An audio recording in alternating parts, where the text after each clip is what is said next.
నిర్వహించిన YCP aqua రైతుల మహాసభలో మాజీ మంత్రి పేర్ని నాని కీలక వ్యాఖ్యలు చేశారు.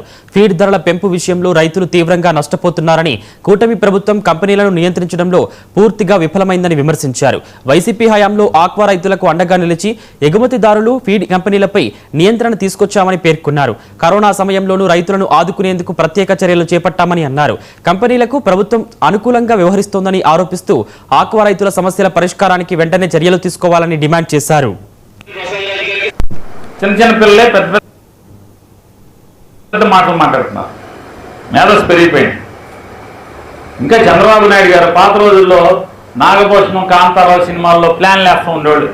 ఈరోజు వ్యతిరేకంగా ఇవాళ అయ్యే ప్లాన్లు ఇంకా ఎప్పుడో 40 ఏళ్ల క్రితం వచ్చాడు కదా, ఇంకా జనం మీద అయ్యే ప్లాన్లు వేస్తున్నాడు. ఆయన ఏం చెప్తాడు?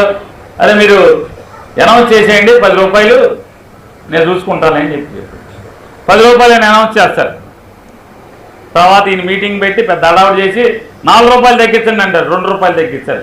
నేను చెప్తాడు, నేను తగ్గించాను 4 రూపాయలు, లేకపోతే అసలు మీకు ఇంకా 4 రూపాయలు ఒక్క. ఇక్కడ ఉన్నదంతానేమో పండితులు మామూలుగా చంద్రబాబు ఆ మాట చేసి చంద్రబాబు ఆవులు ఇస్తే పేగుళ్ళు ఎక్కడుతున్నారు ఇవాళ జనం. తెలీదా? ఈ కంపెనీల వాళ్ళు ఎవరో, కంపెనీల వాళ్ళు ఎన్నికల ముందు చంద్రబాబు రావాలని ఎందుకు తపస్సు చేశారో, జపం చేశారో, ఎంత ఖర్చు పెట్టారో. నంద్యాల జిల్లా ఆళ్లగడ్డలో